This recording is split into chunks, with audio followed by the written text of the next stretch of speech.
사도행전 16장 1절로 5절의 말씀을 봉독하여 드리겠습니다. 바울이 더베와 루스드라에도 이름에 거기 디모데라 하는 제자가 있으니 그 어머니는 믿는 유대 여자요 아버지는 헬라인이라. 디모데는 루스드라와 이고니온에 있는 형제들에게 칭찬받는 자니 바울이 그를 데리고 떠나고자 할새 그 지역에 있는 유대인으로 말미암아 그를 데려다가 할례를 행하니 이는 그 사람들이 그의 아버지는 헬라인인 줄을 다 알미러라. 여러 성으로 다녀갈 때에 예루살렘에 있는 사도와 장로들이 작정한 규례를 그들에게 주어 지키게 하니 이에 여러 교회가 믿음이 더 굳건해지고 수가 날마다 늘어가니라. 이는 살아계신 하나님의 말씀입니다.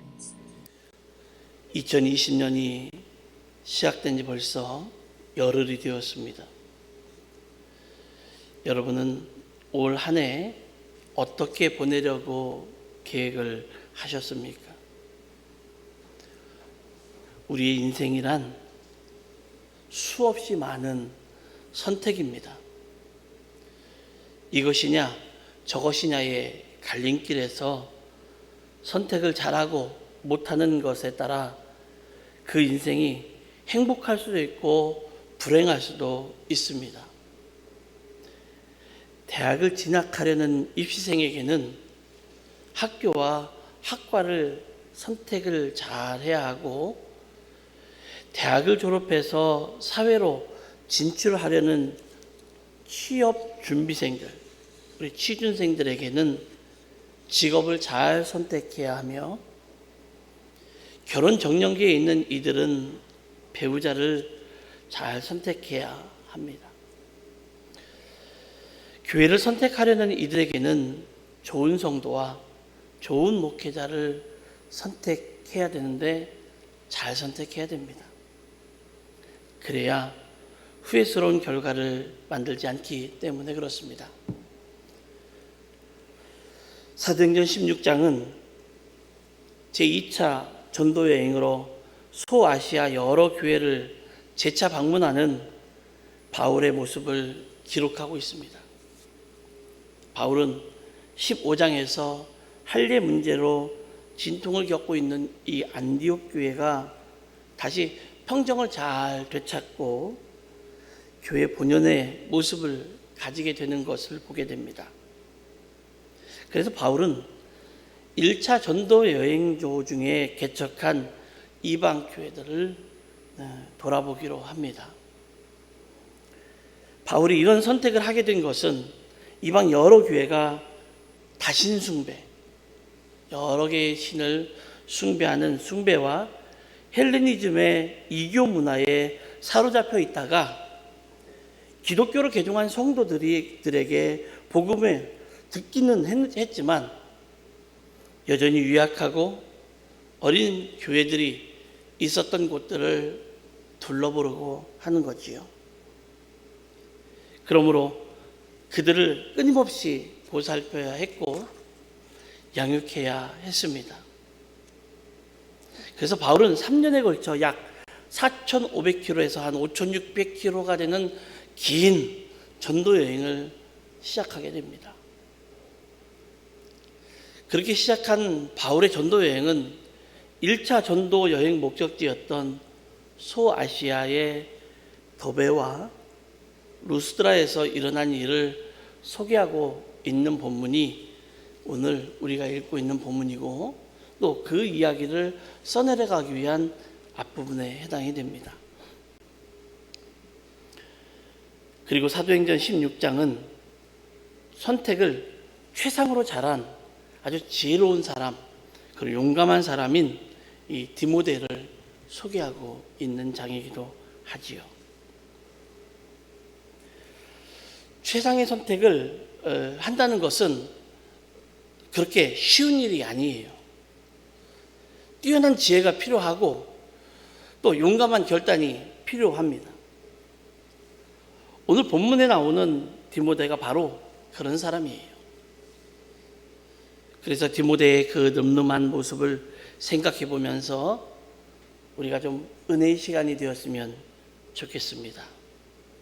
또 그런 모습을 또 여러분 보고 배우고 우리가 그런 사람이 되어서 주변에 은혜를 끼치는 사람이 또한 되기를 간절히 축원합니다. 그렇다면 디모데가 선택한 최상의 선택이란 무엇일까요? 그것은 바로 신앙을 선택했다는 거예요.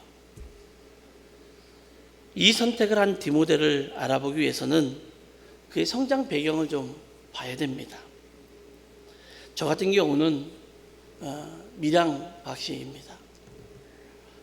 저는 본이 밀양 박씨이고 또 그런 족보를 가지고 또 저는 살아오고 있습니다. 제 성장 배경이 어떠냐에 따라서 제가 어디서 교육을 받았느냐, 어디서 태어났느냐, 어디서 교육을 받았느냐, 또 누구와 어울렸느냐, 나의 부모는 누구냐, 뭐 여러 가지 이런 상황들을 보고 또 제가 처음 목회를 시작할 때 처음 만난 목사님, 또 처음 만난 목회자들과 동료들은 누구냐에 따라서 제 성장과 저의 모든 것들이 결정이 되어 가지요. 똑같아요. 디모데도 그의 성장 배경을 먼저 알아야 합니다.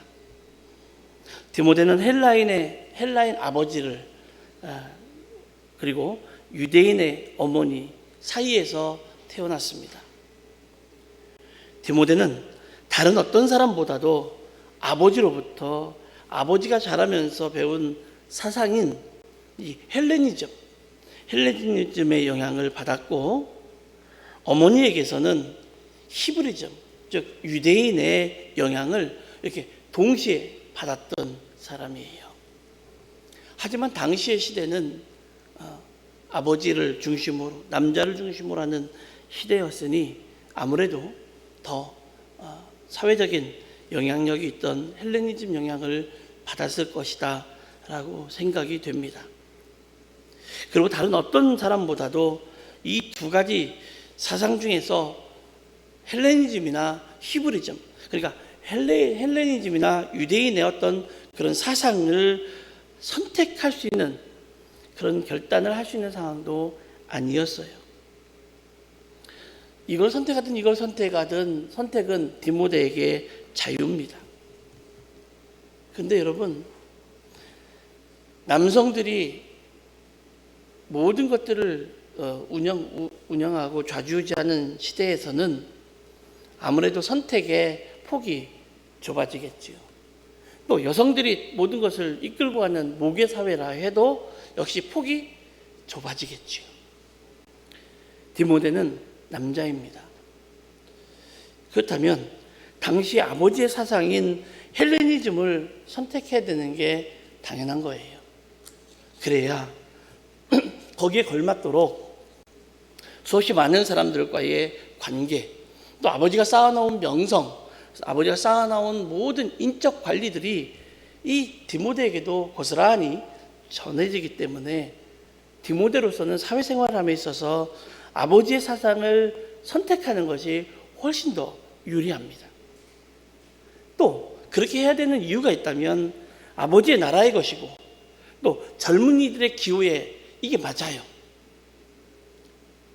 흔히 젊은 세대가 하는 이야기를 기성세대가 모르고 기성세대 이야기를 하면 젊은 세대는 싫어하고 이런 것처럼 이 헬레니즘의 사상과 문화는 젊은이들의 기호에 너무도 딱 맞는 거였습니다.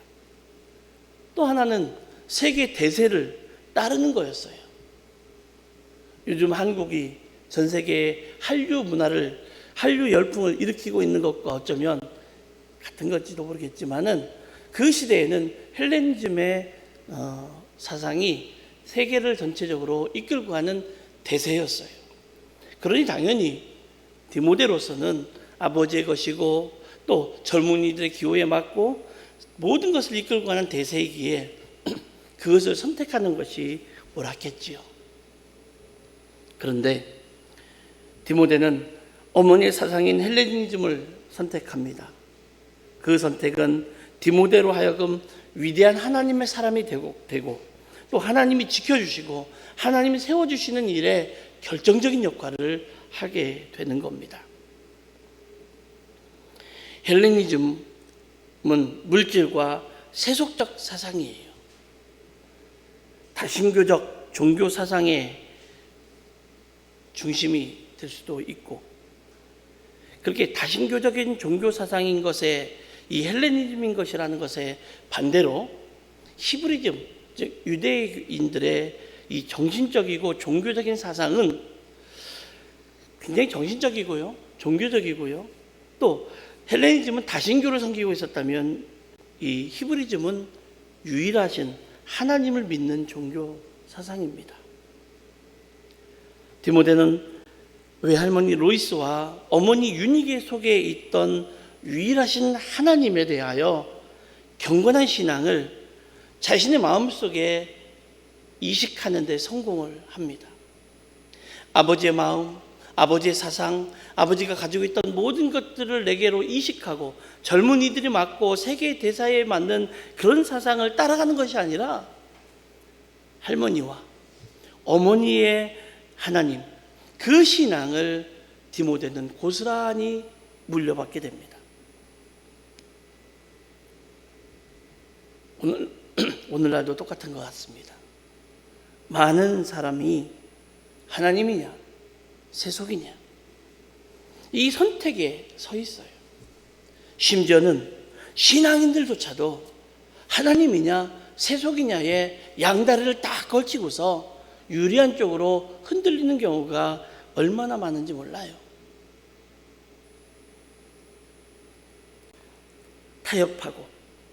타협하는 신앙과 하나님만 절대시하는 비타협적인 신앙의 갈림길에 서서 심각한 고민을 하고 있다라는 거지요. 세상이 그렇게 자꾸 만들어갑니다. 하나님을 자꾸만 쳐다보지 못하게 만들고, 풍요로운 것을 자꾸만 추구하게 만들고, 좋은 것을 자꾸만 따라가게 만드는 그런 상황을 자꾸만 만들어가고 있습니다. 그렇다면 여러분은 어떠신가요? 여러분은 하나님과 세속의 갈림길에서 어떤 것을 선택하실 건가요? 디모데가 헬라 문화로 기울어졌다면 오늘날 그가 하나님과 인류를 위해 남긴 위대한 업적만큼이나 놀라운 업적을 남기지는 못했을 거예요. 여러분, 올바른 선택을 했던 여호수아를 기억하십니까? 올바른 선택을 했던 여호수아, 모든 대장정, 출애굽의 대장정의 마지막 대미를 찍는 그 자리에서 여호수아는 이런 선언을 통해서 나의 선택이 올바른 선택이었다는 것을 여호수아 24장 15절에서 이야기하고 있습니다. 당신들이 어떤 신들을 섬길 것인지를 오늘 선택하십시오. 나와 나의 집안은 주님을 섬길 것입니다.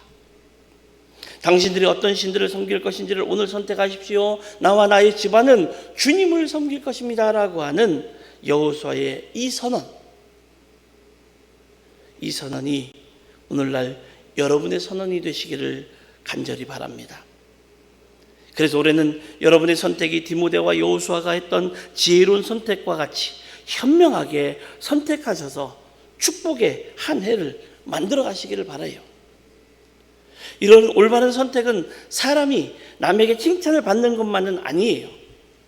여러분, 이렇게 하나님을 선택했다고, 올바른 선택을 했다고, 하나님만을 섬기고 있다고 남들이 여러분을 칭찬하지는 않습니다. 저도 비슷하겠죠. 사람들이 참 그렇습니다. 잘하면 시기하고 잘못하면 비난하고, 10개 중에서 9개 잘하다가 1개 잘못하면 다 잘못한 게 되고, 다 잘못하고 9개 잘못하고 있다가 1개 잘하면 잘한 게 되는 게 어쩌면 사람의 마음인지 모르겠습니다.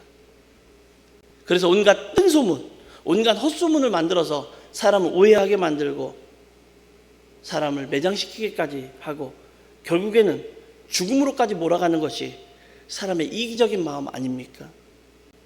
그런데 하나님을 잘 섬기고 내가 하나님을 나의 하나님으로 모시고 나의 집안은 하나님을 따르는 가정이 되겠노라고 선포하면 모든 사람이 잘했다고 박수 쳐주는 것이 아닐 수도 있다는 얘기예요.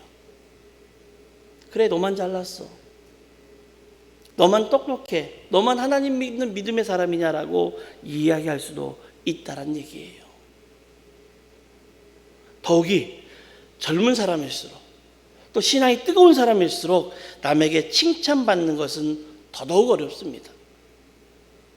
나이가 어리면 어리다고, 경험이 적다고, 품성이 세련되지 않았다고, 아직 인격체가 만들어져 가지 않았다고, 또 젊은이들이 쓰는 언어는 경박하다고, 처사가 미숙하다고, 그래서 행동이 포악하다고, 쉽다고, 그런 시선으로 바라보는 경우 때문에 젊은이들이 칭찬을 받는 것은 현대의 우리 사회에서도 그렇게 쉽지는 않습니다.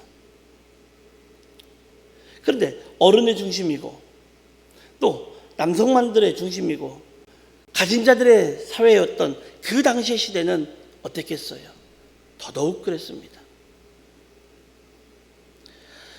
설령 칭찬을 받는다 해도 모든 사람에게 칭찬받는 것은 하늘의 별 따기만큼이나 어려웠어요. 가까우면 흠이 드러나고 멀리 있으면 덕이 미치지 못하고, 이게 사람의 관계예요. 그런데 디모데는요, 아직도 젊은 나이임에도 불구하고 루스드라와 이고니온에 있는 형제들에게 칭찬을 받았다고 하니까 얼마나 놀랍습니까? 도대체 디모데는 어떻게 했기에 가까운 데 있는 사람과 먼 곳에 있는 사람에게까지 칭찬을 받게 되는 것이 디모데였냐라는 거예요. 그것은요, 디모데는 덕을 쌓았고 또 은혜를 입혔기 때문에 그렇습니다. 사람 남에게 원망을 들을 수도 있고 칭찬을 들을 수도 있습니다. 그렇다고 모두가 남에게 축복과 칭찬만 받기를 좋아해도 모두가 그럴 수는 없어요. 여기에는 사소한 이해관계가 있고 또 남에게 악을 행하기도 하고, 또한 아무런 이해관계가 없이도 남을 힘들게 하거나 모함하거나 하는 경우가 허다하기 때문에 그래요. 요즘 현대에 인터넷이 발달이 되고 커뮤니케이션이 발달되면서 생긴 부작용 중에 하나가 악플입니다. 이 사람이 잘 되는 것이 전혀 관계도 없음에도 불구하고 그 사람에 대한 악플을 달아요.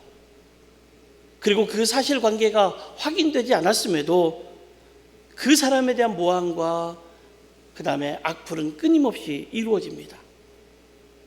그리고 그것이 아닌 것이 밝혀지면 결국에는 이렇게 말합니다. 아니면 말고, 그냥 그럴 거라고, 그러니까 아니면 말라고, 이렇게 말해요.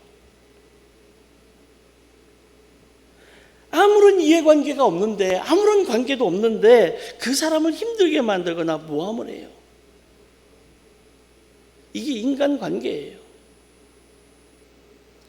디모데가 루스드라와 이고니온에 사는 형제들로부터 칭찬을 받았다라는 것은 평소 그들을 섬겨주었고 도와주었고 그들을 위해서 열심을 다해서 섬겨주었다라는 이야기예요. 평소에 모든 사람에게 봉사를 잘했다는 것이기도 합니다. 이것은 미덕을 선택한 디모데의 삶이에요. 그래서 이 디모데를 보면서 이런 마음이 들었어요. 올 한 해는 우리 교회가, 그리고 우리 교회 성도가 가정적으로나 개인적으로 모두가 다 좀 미덕을 선택하셔서 교회 주변과 여러분의 가정의 주변 등에서 칭찬을 좀 받고, 또 그 사람만 이야기하면 그 사람 괜찮아, 그 사람 믿을만해, 그 사람이라면 뭐 똑부러지지 라고 하는 이야기를 좀 듣고, 그 사람 하나님 믿는다면서, 그 사람 예수 믿는다면서, 그 사람 안강 정동교회 다닌다면서 라고 하는 하나님께 영광을 돌리고, 또 우리가 또 그것으로 인해서 하나님의 복을 받아 누리는 소중하고 귀한 2020년이 되었으면 참 좋겠습니다.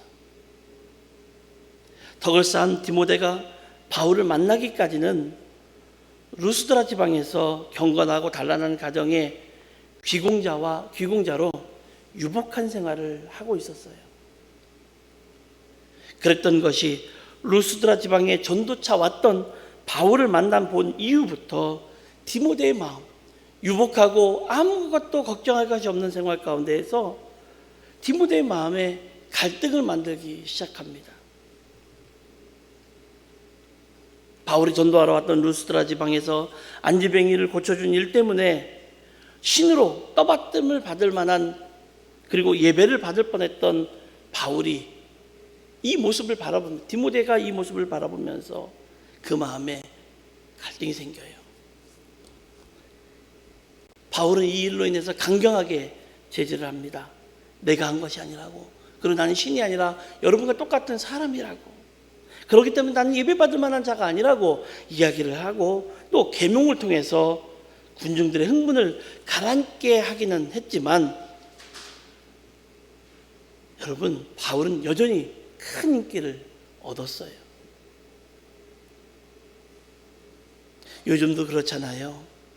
야, 어느 교회에서 아픈 사람 병자가 나왔대. 그러면 우르르 몰려갑니다.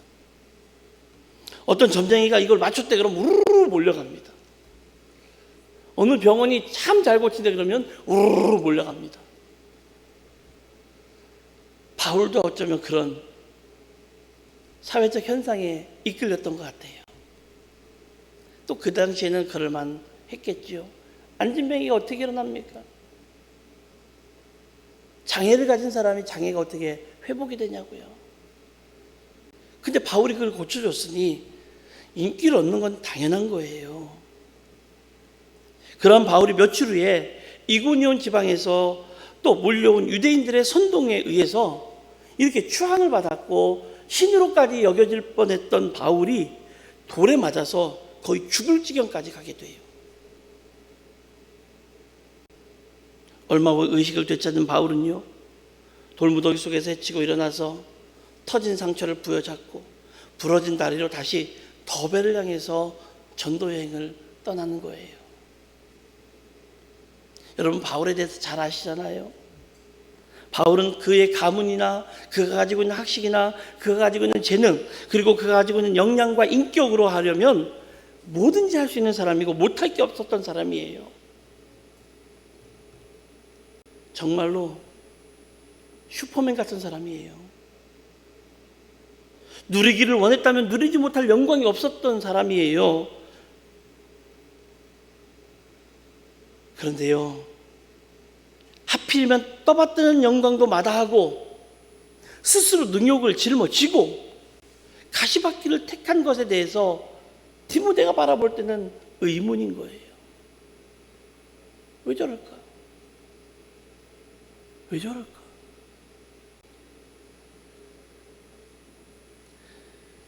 하지만 바울은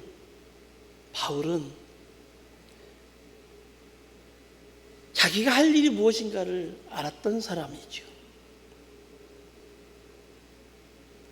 바울에게서 디모데는 인간이 가야 할 길을 넘어 자기 자신이 가야 할 길을, 자기 자신이 해야 될 일을 발견한 거예요. 그것은 자신의 안락을 추구하는 것이 아니라 자신을 희생한다는 것을 알았습니다. 결코 쉬운 일이 아니죠. 특히 디모데는 그때 아버지가 생존에 계시지는 않았지만 아버지의 유산과 아버지가 닦아놓은 기반으로 루스드라 지방에서 안락한 인생을 충분히 즐기만한 사람이었었어요. 그런데 바울의 그 모습을 바라보고 디모데 역시도 내가 가야 될 길을 발견한 거예요. 디모데는 바울을 만난 이후에 평온보다는 순환을 선택했고 안락보다는 희생을 선택합니다. 이것은 일반 사람들이 보면 세상 최고의 바보입니다. 세상 최고의 바보 같은 선택이지만 그의 선택은 위대한 결단이고 최상의 선택이었던 거예요. 인류의 죄의 짐을 대신 지시려고 이 땅에 오신 예수님, 이제 성탄절이 지나고 주께서 현현하셨던 주현절이 지나고 오늘 예수님께서 세례를 받으시는, 요단강에서 세례를 받으시는 세례주일입니다. 세례주일 또는 수세주일이라고 하는 오늘입니다. 예수님도 이 길을, 인간의 이 몸을 입고 오신 이상 가시고 싶지는 않았을 것 같아요. 그러나 예수님이 보여주신 모습은 우리의 선택이 어디에 관심이 있느냐를 보여주는 최고의 모습인 것 같습니다. 마태복음 26장 39절에 아버지여 내 뜻대로 마시고 아버지의 뜻대로 해 주십시오.